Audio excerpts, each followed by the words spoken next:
अस्सलाम वालेकुम नाज़रीन, प्रोग्राम है एजुकेशन इन फोकस ऐं मां आहियां तव्हांजो होस्ट नवीद नाज़िम जतोई। नाज़रीन, तव्हांखे ख़बर आहे त असां पंहिंजे गुज़िरियल प्रोग्रामनि में जाते तालीम जे मुख़्तलिफ़ मसइलनि खे गुफ़्तगू कई आहे, उते जाते असां जेका प्रॉब्लम्स हुया हुननि खे असां हाईलाइट कयो आहे। हिन प्रॉब्लम्स तालीम जे हवाले सां असां कोशिशि कई आहे प्रोग्राम में त जॾहिं प्रोग्राम खे एंड कंदा आहियूं त का सुठी शइ जेकॾहिं का पॉज़िटिविटी आहे उहा ज़रूरु हाईलाइट कयूं। जेकॾहिं का मसइला असां डिस्कस कयूं था त हुननि जा जेका हल आहिनि उन्हनि खे बि ज़रूरु डिस्कस कयूं पंहिंजे प्रोग्राम में। जॾहिं असां आर्टिकल 25A जी ॻाल्हि कंदा आहियूं, जेका पाकिस्तान जो कॉन्स्टिट्यूशन चवंदो आहे, जंहिंमें हर ॿार खे तालीम ॾियणु जेको आहे उहा स्टेट जो फ़र्ज़ु आहे, हुन जी ॻाल्हि कयूं था त पोइ हुन में असां पंहिंजे फ़र्ज़ खे, पंहिंजे किरदार खे बि ॾिसंदा आहियूं। अॼु असां जॾहिं असां कंटिन्यूसली मसइलनि जी ॻाल्हि कई आहे, अॼु असां पंहिंजे प्रोग्राम में थोरो हिकिड़ी जेके अंग्रेज़ी में जेके चवंदा आहिनि रे ऑफ होप, जेका उमेद जो हिकिड़ी असांखे रोशन उहा नज़र ईंदी आहे त असां का न का मसइलनि में बि हिन जेका इदारा असांजा फेल थियनि था, हू स्कूल जेका असांजा फेल थियनि था, हुन मां बि असांखे अहिड़ी मिसालूं नज़र अचनि थियूं जेका मुल्क जे लाइ, तालीम जे लाइ, असांजी सिंध जे लाइ तमामु सुठी मिसालूं आहिनि, जंहिंखे असां पंहिंजे ॿारनि खे बि, असां पाण बि ज़रूरु चाहींदासीं त हुननि खे फॉलो कयूं ऐं हुननि खे जेका आहे अहिड़ी एग्ज़ाम्पल्स खे अॻिते वधायूं। छो त न सिर्फ़ु हू पंहिंजे लाइ हुननि पंहिंजो सुठा कमु कया आहिनि, पर हुन जेका आहे तालीम जे लाइ ऐं हुन सां गॾोगॾु पंहिंजे सिंध जे लाइ बि अहिड़ा कमु कया आहिनि जेका ज़रूरु मिसाल बणिजी सघनि था। मां पंहिंजे महिमान सां तव्हांजो तारुफ़ कराईंदो हलां। नाज़रीन, अॼु असांजा महिमान आहिनि डॉक्टर सजाद हुसैन सदिलो साहिबु। पाण जेका आहिनि टीचर बि आहिनि, पढ़ाइनि था, असिस्टेंट प्रोफेसर आहिनि क़ाइद अवाम यूनिवर्सिटी में। हुन सां गॾु PhD कई आहे जेका उन्हनि नैदरलैंड मां।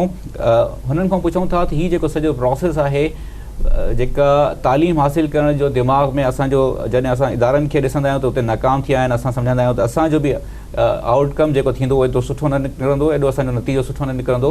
हिन सॼे सिस्टम मां निकिरी हुन लेवल ते वञणु ऐं हुन खां पोइ PhD करे वापसि अची हिते पढ़ाइणु, इहो सॼो सफ़र जेको आहे उहो कीअं था ॾिसनि ऐं हू पाण कीअं था सम्झनि त ॿियनि जे लाइ जेका आहे उहा कीअं अॻिते अची सघनि था ऐं ॿियनि खे जेका हिकिड़ो मोटिवेशन ऐं ॿियनि खे जेका इंस्पायरेशन जेको रस्तो ॾेखारिणो आहे उहो कीअं थी सघे थो। अचो त सॼी गुफ़्तगू कयूं था डॉक्टर साहिब खां। ऐं अॼु जेका असां मसइलनि खे थोरो घटि डिस्कस कंदासीं, असां कोशिशि कंदासीं त थोरो जेका आहे ॿियनि सभिनि जे लाइ हिकिड़ो अहिड़ो ज़रियो थियूं, अहिड़ो जंहिंसां हर को जेको आहे हिकिड़ो इंस्पायरेशन वठे ऐं सुभाणे असांखे ॿिया बि अहिड़ा डॉक्टर्स PhD असांखे नज़र अचनि असांजी सोसाइटी में, जेको पंहिंजो किरदारु अदा कनि सोसाइटी जे बहितरी जे लाइ।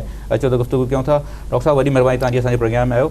मां तव्हांखां पुछणु चाहींदुमि त हीउ जेको हिकिड़ो जनरली असां सम्झंदा आहियूं त सिंध जेका आहे, ऐं हाणे इहा मुख़्तलिफ़ सर्वेज़ में बि असांखे ख़बर थी पए त सिंध तालीम जे हवाले सां पोइ ते आहे तमामु घणो, त तव्हां हीअ सॼी जेका सूरत हाल आहे तव्हां हुनखे कीअं था ॾिसो? सर, तव्हांजी वॾी महिरबानी जो तव्हां हिन प्रोग्राम में कोई घुरायो आहे ऐं टाइम ॾिनो आहे एतिरो सारो त मां कुझु ॻाल्हाए सघां हिते। ॻाल्हि इहा आहे त ओवरऑल तव्हां जेका हिस्ट्री ॾिसो सिंध जी ऐं हिंद जी, त उन में सिंधी माण्हू जो किरदारु तमामु वॾो पॉज़िटिव रहियो आहे। ज़ुल्फ़िकार भुट्टो साहिब खां तव्हां ॾिसो, GM सैयद असांजो रहियो आहे पाण, इन खां बेनज़ीर भुट्टो साहिबा रही आहे, इन खां अलावा सरबत अब्बासी हिन वक़्तु अमेरिका में प्रोफेसर आहे। त सिंधी माण्हू एज़ अ होल जेको आहे एज़ अ स्पिरिट मतिलबु आहे तमामु पॉज़िटिव रहियो आहे तमामु घणो, जंहिंमें शऊर बि आहे, अकुल बि आहे। असांजी पुराणी हिस्ट्री जेका आहे मोहन दड़ो जी, उनजो स्ट्रक्चर तव्हां ॾिसो जेको आहे सो जेको समूरो सिविल इंजीनियरिंग उन्हनि जी ॾिसो, तव्हां पाणी जो निज़ाम तव्हां उन्हनि जो ॾिसो, इहे सभु शयूं असांखे ॿुधाए रहियूं आहिनि त असां जेनेटिकली पंहिंजे विरसे में टेक्निकलिटीज़ खणी आया आहियूं, पर पोइ शायदि हालात जे करे पोइ जेके नयूं काहूं थियूं, हिस्टोरिकली जेके जोग्राफी असांजी चेंज थी, डिफरेंट नेशन्स अची असां ते कब्ज़ा कया, पोइ उन में असांजा तमामु घणा लॉसिस थिया। पर हाणे हिन वक़्तु जेका मौजूदा सूरत हाल आहे उन मुताबिक़ इहो आहे त असांजी नेशन वरी नए सिरे नए तरीक़े सां ग्रो करे रही आहे। असांजा काफ़ी सारा नौजवान ॿाहिरि मुल्कनि में हिन वक़्तु बि PhD करे रहिया आहिनि, काफ़ी सारा त उतां जी स्कॉलरशिप ते PhD करे रहिया आहिनि, के मास्टर करे रहिया आहिनि, के उते जॉब करे रहिया आहिनि, ऐं काफ़ी सारनि खे उते नेशनलिटीज़ बि अवेलेबल आहिनि जेके उहे नेशनल थी रहिया आहिनि उते। ठीकु आहे। तव्हां हीउ सॼो जेको सफ़र आहे तव्हां शुरू कयो, पंहिंजो BSc हितां कई आहे, MSc कई, पोइ PhD करे आया आहियो, हिन सॼे सफ़र खे कीअं था ॾिसो? कीअं शुरू में ई तव्हां जेको दिमाग़ में हुयो त तव्हांखे तालीम जे हवाले सां कुझु करिणो आहे, या असां वटि ईअं मोस्टली ईअं थींदो आहे त एक्सीडेंटली असां हिननि सभिनि शयुनि में अची न, बेसिकली ईअं न आहे। हिकिड़ो किताबु लिखियलु हुयो सिंधी में, सोच जो सफ़र, इनाम शेख साहिब जो, जेको मुंहिंजे भाउ मूंखे कंहिं मेट्रिक जे ज़माने में ॾिनो।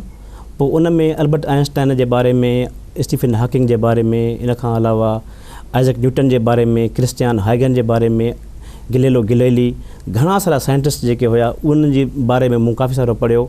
पर घणे भाङे जेका शइ मूंखे अट्रैक्टिव लॻी ऐं इंट्रस्टिंग लॻी उहा इहा लॻी त उन्हनि सभिनि जी जेका कॉम्बिनेशन हुई उहा हुई मैथमेटिक्स। बर्ट्रांड रसल जे बारे में थोरो पढ़ियो, उन जे बारे में बि मैथमेटिक्स हुई। विलियम लाइबनिज़ हुयो, मैथमेटिक्स उते बि। सभु फ़लसफ़ी जेके बि हुन ज़माने जा, इवन डच फ़लसफ़ी बि जेके 2-3 हुया, स्पेनोज़ा, उहो बि बेसिकली हुयो पाण मैथमेटिशियन।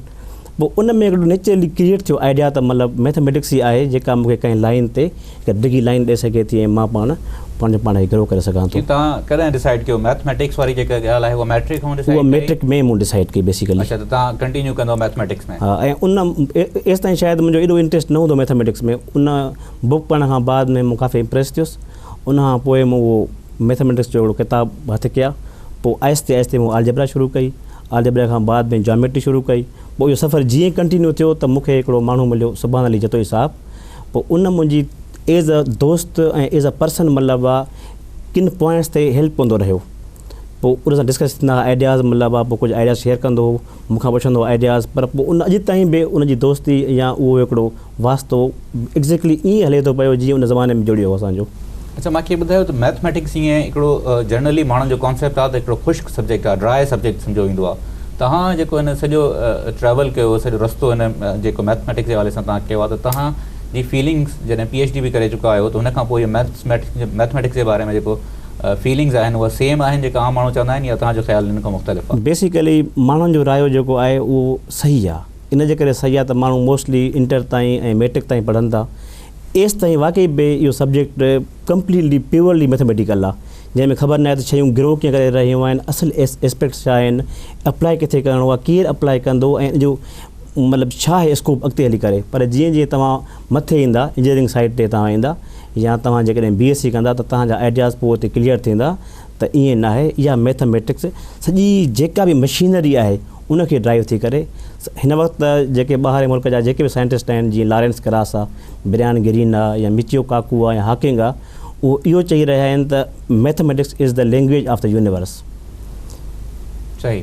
अच्छा, मूंखे इहो ॿुधायो त मैथमेटिक्स वारो जेको सफ़र जेको हाणे तव्हां चओ था त मैट्रिक ताईं हिकिड़ो ख़ुश्क आहे वाक़ई, पोइ वरी जेका BSc खां पोइ ऑनवर्ड जेको तव्हांखे लॻो त एतिरो न आहे, त तव्हांखे रियलाइज़ेशन BSc खां पोइ थी त मैथमेटिक्स में जेकॾहिं अॻिते तव्हां कंदो त हीअ जेको तव्हांजो स्कोप तमामु सुठो थी वेंदो, या जॾहिं तव्हां चओ था त मैट्रिक में तव्हां हिकिड़ो डिसाइड करे चुका हुयो पोइ? बस बेसिकली जीअं जीअं जेको आहे मूं मैट्रिक में माण्हुनि जे बारे में पढ़ियो त Rene Descartes basically French scientist हुयो ऐं मैथमेटिशियन हुयो। त ख्वाबु थियो त मां जेकॾहिं ज़िंदगी में अॻिते ग्रो कयो त मां मैथमेटिशियन थींदुसि, पर वेंदुसि फ्रांस, PhD कंदुसि हुते वञी करे, या नया नया आइडियाज़ मां क्रिएट कंदुसि। पोइ इहो सफ़र जीअं कंटिन्यू थियो त मूं पंहिंजी इंटरमीडिएट बि प्री इंजीनियरिंग ग्रुप में कई। पोइ उते बि ॾाढो ग्रो कंदो हुयुसि, पंहिंजे बुनियादनि ते पढ़ंदो हुयुसि। पोइ इंटरमीडिएट खां बाद में मूं डिसाइड कयो मां BSc कंदुसि। पोइ शायदि 1 साल 2 साल गैप थिया, छो त घर वारनि जो कुझु प्रेशर हुयो त न तूं इंजीनियरिंग कर। पोइ इंजीनियरिंग में शायदि फिट न सम्झो पंहिंजो पाण खे मां, छो त उते काफ़ी सारियूं शयूं ॿियूं बि हुयूं। उते त मैथ्स त वॾी इंपॉर्टेंट आहे। जॾहिं तव्हां इंजीनियरिंग जी ॻाल्हि था कयो, तव्हां मैथमेटिक्स जी ॻाल्हि था कयो, पोइ त कंट्रडिक्शन थी थिए। बेसिकली थियो इहो त उहो सब्जेक्ट जेको हुयो, जेको इंजीनियरिंग में मूंखे मिलियो, उहो हुयो आर्किटेक्चर। उन में काफ़ी सारो आर्ट हुयो, जंहिंमें तव्हांखे पेंटिंग खपे, तव्हांखे मुख़्तलिफ़ शयूं ॿियूं हुयूं जेके मतिलबु नॉन टेक्निकल साइड ते मूंखे वठी वञी रहियूं हुयूं। अच्छा, मूंखे हीअ ॿुधाइजो जेको मैथमेटिक्स वारो जेको ख़ुश्क सफ़र तव्हां चओ था त मैट्रिक ताईं आहे, ऐं हुन खां पोइ तव्हांखे इंट्रस्टिंग लॻे थो, पोइ तव्हां मैथमेटिक्स में हिकिड़ो चयो वेंदो आहे त इंजीनियरिंग अहिड़ी फील्ड आहे जंहिंमें वधीक मैथमेटिक्स आहे, पोइ तव्हां BSc वारी साइड ते छो आहियो? BSc वारी साइड जो मेन रीज़न इहो हुयो त जेका एडमिशन थी मुंहिंजी मेहाण यूनिवर्सिटी में, उहा थी प्योरली आर्किटेक्चर में। ऐं आर्किटेक्चर में सवाइ फर्स्ट ईयर जे उन खां बाद में मैथमेटिक्स जो एतिरो स्कोप न हुयो, जंहिंजे करे मां वापसि पहुचणु चाहियां त कंप्लीटली जेके बि मैथमेटिकल सब्जेक्ट्स आहिनि, ऐं BSc में ऑफ कोर्स तमामु घणा सब्जेक्ट्स आहिनि, मोर देन 20।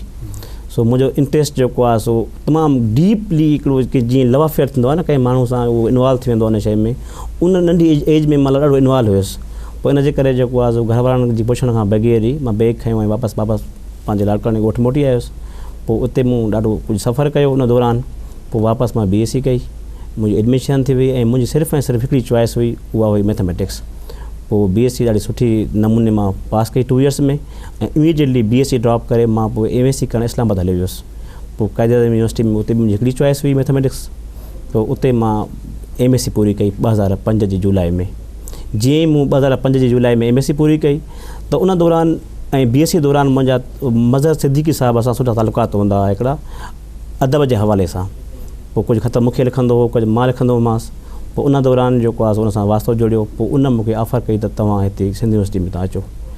पोइ उन सां जीअं मुलाक़ात थी त उन खां बाद में लाइफ जेको वरी साइकिल जेको टीचिंग ॾांहुं उहो इन्वॉल्व थियो। उते मां एज़ अ रिसर्च असिस्टेंट कमु कयो 1.5 साल।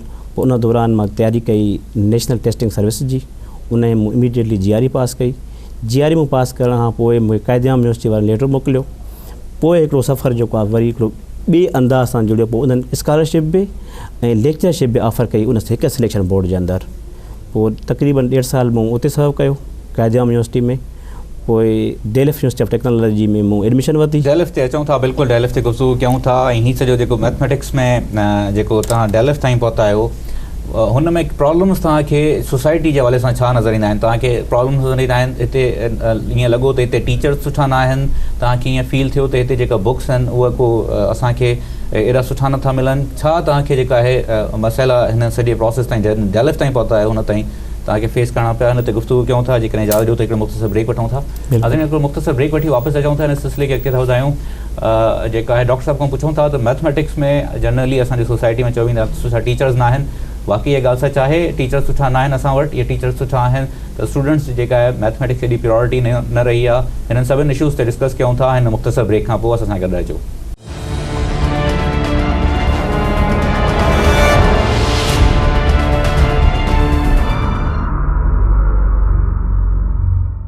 वेलकम बैक नाज़रीन। गुफ़्तगू सिलसिले खे अॻिते था वधायूं। जी डॉक्टर साहिबु, मां ब्रेक ते वञण खां पहिरियों सुवालु पुछियो त जेको हिकिड़ो जनरली चयो वेंदो आहे त मैथमेटिक्स जा असां वटि ख़ासि तौर ते सिंध में सुठा टीचर्स न आहिनि, हिन करे जेको ॿारनि जो आउटपुट आहे, रिज़ल्ट आहे सेकेंड ईयर जो या अॻिते उहो मैथमेटिक्स में एॾो सुठो न आहे।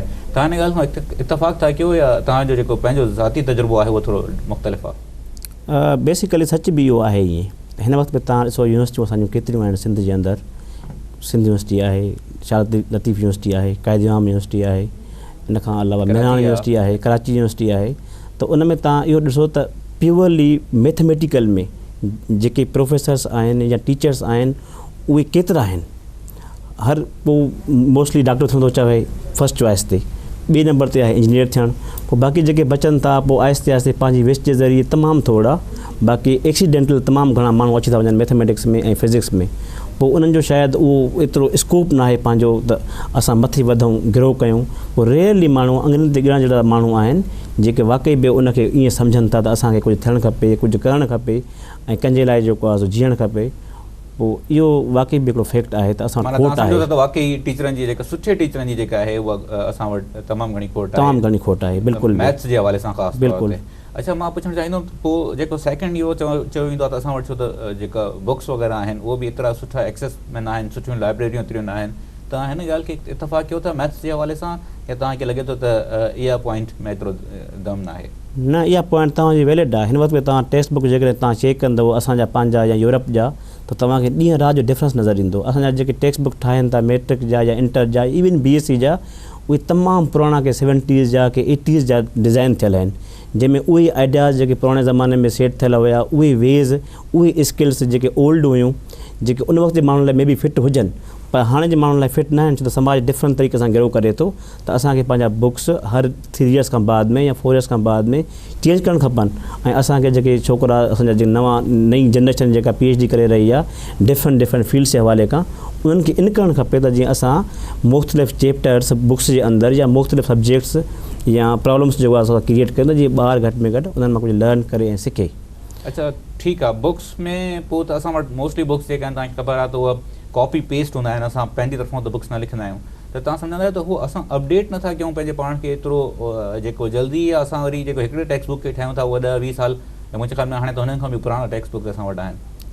मुंहिंजे ख़्याल में जेके टेक्स्ट बुक्स लिखिया विया आहिनि न खोड़ सारा, इवन पंजाब खां जेके ईंदा आहिनि त उन्हनि में मां नोट्स कयां त का हिक ॿिए सां लिंक न हूंदी आहे। हिकु शइ थींदी रहंदी त अचानक जेका ॿी शइ अची वेंदी, जेका उनजी कंटिन्यूटी खे जीअं न जेका कहाणी था पढ़ंदा रहो कंहिं नावेल जी, त तव्हां हिकिड़ी कहाणी तव्हां पढ़ंदा जेको आहे तव्हां अगरि ॿियो अचे जेको प्लेटफॉर्म हिकिड़ो कंहिं ॿिए माण्हू जो, त तव्हांखे शॉक लॻंदो यार हीअ ॻाल्हि हली किथां रही ऐं हली किथां वई वरी। त बेसिकली मैथमेटिक्स जे अंदरि बि या फिज़िक्स जे अंदरि जेके बुक्स टेक्स्ट बुक्स आहिनि उन्हनि में डिसकंटिन्यूटी तमामु घणी आहे, जेका असांजे ॿारनि जे लाइ क्रिएटिविटी जेके आइडियाज़ आहिनि उन्हनि खे मारे थी।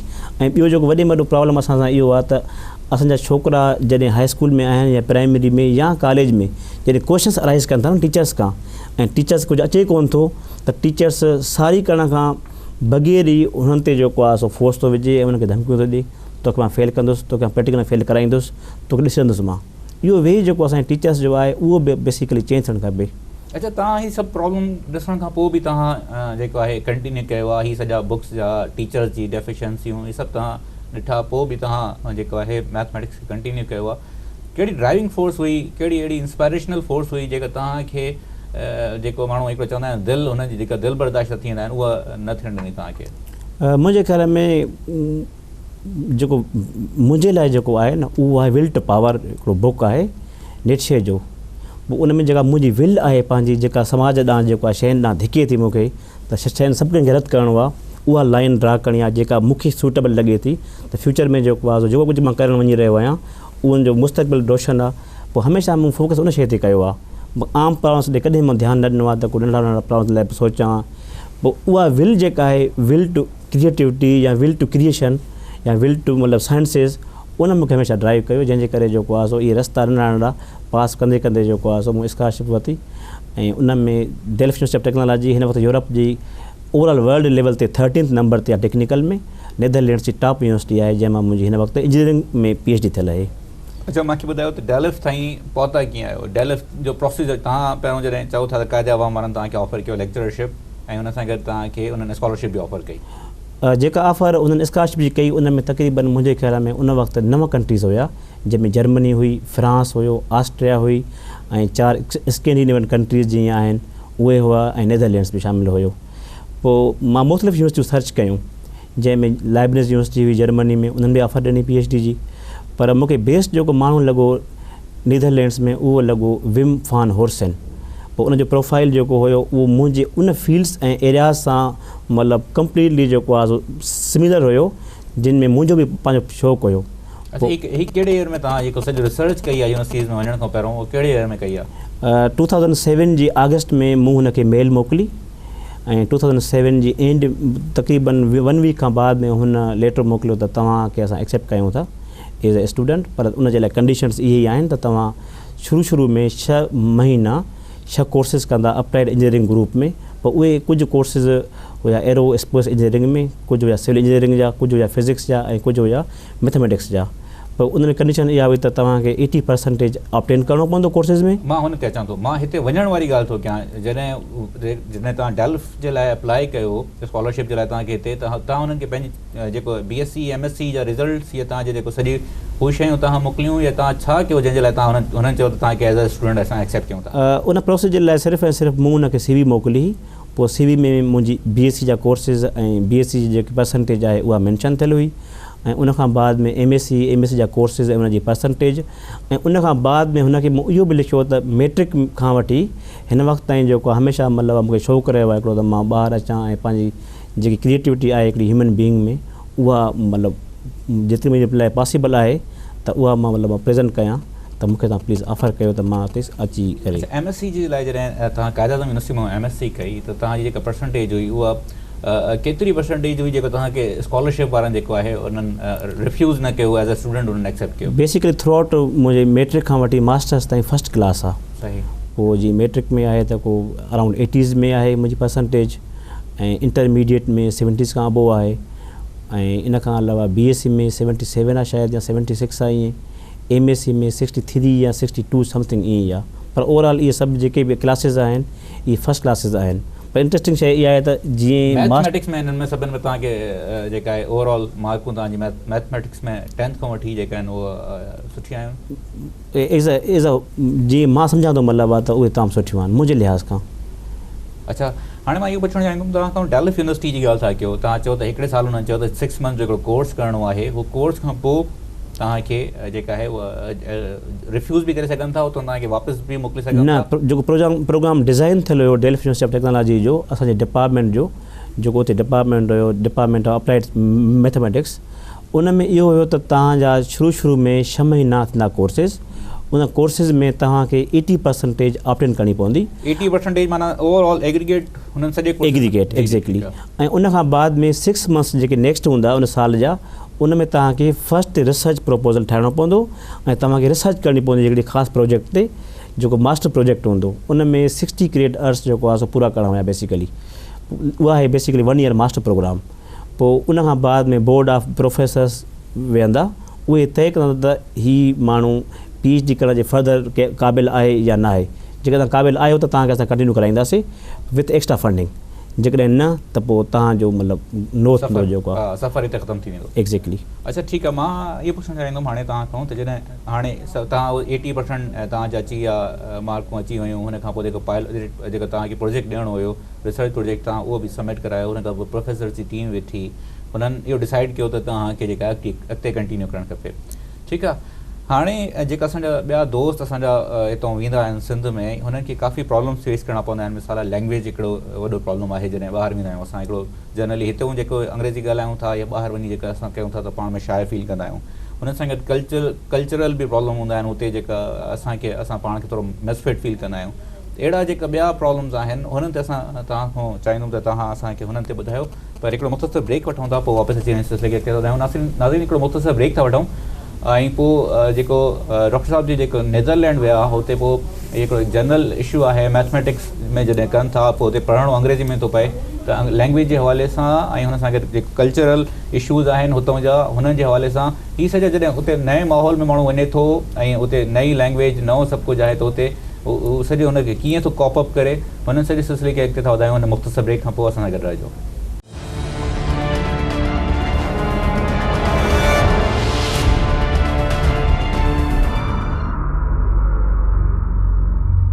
वेलकम बैक नाज़रीन, गुफ्तगू सिलसिले खे अॻिते था वधायूं। डॉक्टर सजाद साहब असां सां मौजूदु आहिनि। जी डॉक्टर साहब, जेका स्कॉलरशिप जे लाइ जॾहिं तव्हां विया आहियो हुते, छो त असां जॾहिं पाकिस्तान में रहूं था त असां सिंध खां बि तमामु मुश्किल सां ॿाहिरि निकिरूं था, असांजो ॿियनि सूबनि में वञणु नथो थिए। पोइ तव्हां ॿिए मुल्क विया आहियो, नेदरलैंड विया आहियो, त हीउ जेको हिकिड़ो लैंग्वेज जो पहिरियों सभिनि खां पहिरियों बैरियर ॿुधायो मूंखे। अंग्रेज़ी जेका कई माण्हू सम्झंदा आहिनि त अंग्रेज़ी जे बिना मुश्किल थी वेंदो आहे। पोइ हुते जॾहिं तव्हां विया आहियो त हीअ जेको सॼे फैक्ट्री खे हितां तव्हां को कॉपअप करणु शुरू कयो या हुते वञण खां पोइ जॾहिं हुन सिस्टम में तव्हां पहुता आहियो त तव्हांखे या हुते हुननि जेको कोर्सिस हुननि करायो, लैंग्वेज वारो मामिलो कीअं तव्हांखे? बेसिकली नीदरलैंड्स वाइड कंट्री आहे इन यूरोप में, वेस्टर्न यूरोप में ख़ासि तौर ते, जंहिंमें फ्रांस बि आहे, जर्मनी, बेल्जियम ऐं नीदरलैंड्स, जंहिंमें असां वटि जीअं सिंधी ऐं उर्दू एतिरी कॉमन आहे जो हर माण्हू ऑलमोस्ट डामा ॾिसे थो उर्दू में ॻाल्हाए थो, सिंधी वरी ॻाल्हाए थो वञे उर्दू। उते डच ऐं इंग्लिश एक्ज़ैक्टली पैरालेल आहिनि, उन्हनि जे हर ॿार खे इंग्लिश अचे थी ऐं हर स्कूल में उन्हनि जी इंग्लिश ऐं डच ईअं ई आहे जीअं असां वटि उर्दू ऐं सिंधी आहे। इन जे करे मुंहिंजे ख़्याल में मूंखे का बि डिफ़िकल्टी कोन थी उन्हनि जी सिस्टम में, छो त असां जेके बि हुते बॉइज़ हुया, गर्ल्स हुया, टीचर्स हुया, सभु इंग्लिश में ॻाल्हाईंदा हुआ। इवन दो पाण में जॾहिं डच में ॻाल्हाईंदा त कुझु न कुझु लफ़्ज़ जेके हुया उन्हनि जा उहो असां कैच कंदा हुआसीं। पोइ रही रही करे पोइ एतिरो थियो त मां पढ़ी वेंदो आहियां हिन वक़्तु डच, या ॿुधी वेंदो आहियां, सम्झी वेंदो आहियां त मतिलबु चवणु छा था चाहिनि, चई छा रहिया आहिनि, अराउंड 50%। अच्छा, पोइ अंग्रेज़ी जेको आहे हितां तव्हां पंहिंजे पाण खे थोरो अंग्रेज़ी में स्ट्रॉन्ग कयो, छो त हुते वञण जे लाइ जॾहिं तव्हां प्रोफेसर्स खे पंहिंजी फाइनल रिसर्च रिपोर्ट जमा कराई आहे, जंहिंखां पोइ तव्हांखे PhD मिली आहे, त हू अंग्रेज़ी वारो जेको हिकिड़ो असांजो असां हुन में बि पाण खे थोरो पोइते महसूसु कंदा आहियूं, त हुन जेको सब्जेक्ट में हुते तव्हां किथे पाण खे थोरो जेका हुते पाण पे तव्हां हुते महिनत कई आहे हुन हवाले सां? मुंहिंजे ख़्याल में लैंग्वेज जे लिहाज़ खां मेट्रिक खां वठी मुंहिंजे फादर जे फोर्स जे करे असांजी लैंग्वेज ओवरऑल इंग्लिश जेका आहे घर में उहा सुठी रही, मेट्रिक खां में रही, इंटरमीडिएट में रही। इन खां अलावा BSc जॾहिं मूं कई त इंग्लिश नावल पढ़ी वेंदो हुअसि, तव्हां अल्बर्ट काम्बस आहे जीअं, या इन खां अलावा दोस्तोस्की जा नावल इंग्लिश में। इहो कल्चर जेको रहियो उहो तमामु सुठो रहियो असांजी फैमिली जे अंदरि। ट्रांसलेट थियल हूंदा अंग्रेज़ी में, इंग्लिश में जेके ट्रांसलेट थियल हुआ बेसिकली, त इतो इंग्लिश जेको आहे काफ़ी सारी सुठी हुई मुंहिंजी। वरी जॾहिं मूंखे जॉब मिली यूनिवर्सिटी ऑफ सिंध में या कायदे-आम में, उते मीडियम इंग्लिश आहे, उते मूं टीचिंग कई त उते सुठो एक्सपीरियंस थियो, टेक्निकली शयुनि खे रिप्रेज़ेंट करण जो या शयुनि खे एक्सप्लोर करण जो इंग्लिश में। पोइ इन लिहाज़ खां मूंखे उते बि इंग्लिश में डिफ़िकल्टी कंहिं बि क़िस्म जी का बि कल्चरल प्रॉब्लम्स आहे, कल्चरल डिफरेंस हूंदो आहे हर जॻह जो, हितां जो कल्चर हिकिड़ो डिफरेंट आहे, हुते वेंदा आहियो त कल्चर डिफरेंट आहे, या हू मल्टी कल्चरल कंट्री जे करे एब्ज़ॉर्ब करे वेंदो आहे हुतां? नीदरलैंड्स में कल्चर उन्हनि जो बेसिकली पाण डच आहे, त खोड़ सारा नावल पढ़ण जे करे, उन्हनि जी लाइफ पढ़ण जे करे, या मूवीज़ ॾिसण जे करे, इंग्लिश मूवीज़ खोड़ सारियूं ठहियल आहिनि डिफरेंट कंट्रीज़ ते। पोइ एज़ अ पर्सन मूं कॾहिं फील न कयो डिफरेंस। उते मूं 6 साल साइकिल हलाई, छो त उते ओवरऑल जेके बि कल्चर जेको उन्हनि जो आहे उहो साइकिल जो आहे, ख़ुदि प्रोफेसर पाण या उन्हनि जो प्राइम मिनिस्टर बि साइकिल ई हलाईंदो आहे उते। अच्छा, त पोइ तव्हां जेको आहे उहो साइकिल वारे फेज़ ते अची वियो? साइकिल वारे फेज़ ते, ऐं तक़रीबन जेके मूं अर्सो रहियो अराउंड 6 इयर्स, उन में मूं साइकिल हलाई या कॾहिं कॾहिं बसिस बि यूज़ कयूं, ट्राम यूज़ कई ऐं ट्रेन यूज़ कई। अच्छा, मूंखे ॿुधायो त हुतां जा जेका माण्हू आहिनि, जेका जॾहिं तव्हां नीदरलैंड वियो त हुन जो रवैयो हिकिड़ो जनरली असांखे ख़बर आहे त पाकिस्तान जे हवाले सां कुझु सुठो रवैयो न हूंदो आहे, त जॾहिं तव्हां वियो त तव्हांखे को अहिड़ो इम्तियाज़ी सलूक को तव्हांखे ॾिसणो पियो या न? मुंहिंजे ख़्याल में न। डच एज़ अ नेशन जेका आहे फॉरेनर्स खे एक्सेप्ट करण वारी नेशन आहे। बाक़ी जेकॾहिं मां जर्मनी वियुसि त कुझु डिफ़िकल्टीज़ थियूं, फ्रांस वियुसि कुझु डिफ़िकल्टीज़ थियूं, बाक़ी बेल्जियम में या इवन हंगरी वियुसि या चेक रिपब्लिक घुमणु वियुसि, अमेरिका वियुसि, त इन दौरान इटली वियुसि, त उते मूंखे डिफ़िकल्टीज़ अहिड़े क़िस्म जूं के बि नथियूं फील जेके मां लैंग्वेज में या माण्हुनि में फील कयां। बाक़ी जर्मनी ऐं फ्रांस में मूंखे डिफरेंस फील थियो, छो त उते शायदि लैंग्वेज प्रॉब्लम हुयो, हुननि खे इंग्लिश प्रॉब्लम जे अलावा मां चवां थो त हिकिड़ो जनरली जेको असांजो ग्रीन पासपोर्ट आहे हुनखे थोरो हिकिड़ो अलॻि सां ई इज़त ॾिनी वेंदी आहे, त तव्हांखे हू कुझु न अहिड़े क़िस्म जो डिफरेंस उते कंहिं बि क़िस्म जो को बि कोन्हे को। अच्छा, थ्रू आउट द कैरियर तव्हांखे को अहिड़ो थ्रू आउट द कैरियर तव्हांखे नज़र न आयो? न, कॾहिं बि न। अच्छा, मां तव्हांखे इहो पुछणु चाहींदुमि त हाणे जेका असांजा स्टूडेंट्स अचनि था, ख़ासि तौर ते हाणे जेका 8th 9th में अचनि था, हुननि जे लाइ हू मैथमेटिक्स खे पहिरों जेका मैथमेटिक्स में कंटिन्यू करणु था चाहिनि, त हू कीअं पाण खे जेका आहे पहिरों ई जेका हिकिड़ो स्ट्रीम लाइन कनि त जेको अॻिते वञी जेको हिन प्रोफेशन खे जेका आहे उहो कैरी ऑन करे सघनि? बेसिकली सॼो फोकस इहो त सिंध गवर्नमेंट जो हुजणु खपे एजुकेशन जे हवाले खां, त छो त हाणे हर यूनिवर्सिटी में उहो छोकिरो मेडिकल जो हुजे या इंजीनियरिंग जो हुजे या कंप्यूटर साइंस जो हुजे, मैथमेटिक्स इवन BSc में बि कंपलसरी कई वई आहे, जीअं माइक्रोबायोलॉजी आहे, ज़ूलॉजी आहे, बॉटनी आहे। सो इनजे करे बहितरु इहो आहे त असांजो प्राइमरी सिस्टम सभ खां पहिरियों, उन खां बाद में हाई स्कूल में ख़ासि तौर ते मैथमेटिक्स जेका आलजेब्रा आहे ऐं इन खां अलावा ज्योमेट्री आहे, उहा तमामु ज़रूरी आहे। ऐं इंटरमीडिएट में जेकॾहिं 2 ग्रुप चेंज थियनि था त उन्हनि में बि मेडिकल वारनि खे थोरो पार्ट जेको आहे उहो ज़रूरी आहे त असां मैथमेटिकली ॾियूं, छो त हिन वक़्तु तव्हांजी जेकी बि टेक्नोलॉजी हली रही आहे मेडिकल जी, तव्हांजी इंडोस्कोपी थी रही आहे या इन खां एंजियोग्राफी थी रही आहे, सॼो जेको कुझु बि आहे इहे साइंटिस्ट जेके इंजीनियर्स आहिनि उहे तय करे रहिया आहिनि, सिर्फ़ु ऐं सिर्फ़ु डॉक्टर्स त यूज़ करे रहिया आहिनि उहे टूल्स। इन जे करे बहितरु इहो आहे त असां as a nation in education खे साइंटिफिक हवाले सां ॾिसण जे लिहाज़ खां असां मैथमेटिक्स खे असां पंहिंजो पार्ट बणायूं, इंग्लिश खे असां पंहिंजो रूट बणायूं।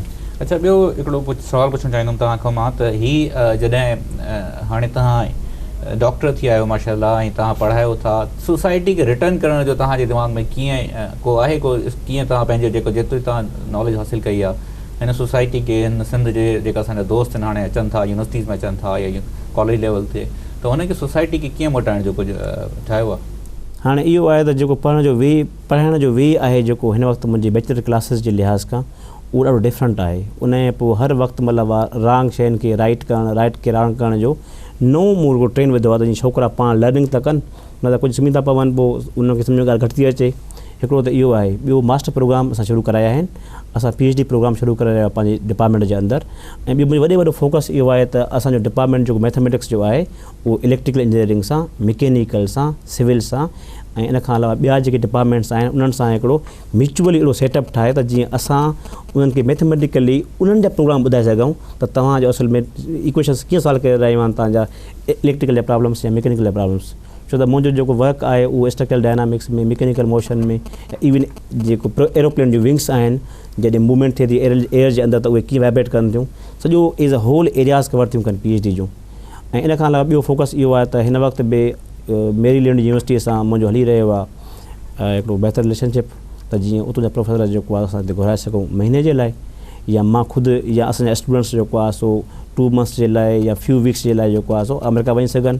ॿियो नेदरलैंड्स में मुंहिंजो ऑलरेडी प्रोग्राम सेट थी चुको आहे जेको मूं यूनिवर्सिटी खे ॿुधाए छॾियो आहे त जेके जॾहिं हिते वेकेशन हूंदी 2 महीना त मां उन्हनि जी फंडिंग ते, उन्हनि जी टिकट्स ते ऐं स्टे ते मां उते वञी सघां थो, रिसर्च कंटिन्यू करे सघां थो। या हाणे बि मां पंहिंजे फ्रेंड्स खे जेके मुंहिंजा दोस्त प्रोफेसर्स आहिनि या ॿिया, उन्हनि खे मूं चयो आहे त जेकॾहिं तव्हांजी नज़र में को छोकिरो हुजे जेको सिविल इंजीनियर हुजे या मैकेनिकल हुजे या फिज़िसिस्ट हुजे या मैथमेटिशियन हुजे, जेकॾहिं अवेलेबल आहे त उतां जी स्कॉलरशिप 2 अवेलेबल आहिनि नेदरलैंड्स जूं, उते उहो PhD करे सघे थो।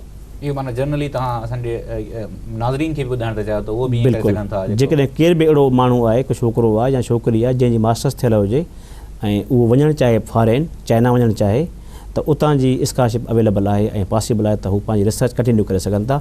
पर शर्त इहो आहे त उहे 6 महीना प्रूव कंदा त उहे उन रिसर्च करण जे अहल आहिनि। सही।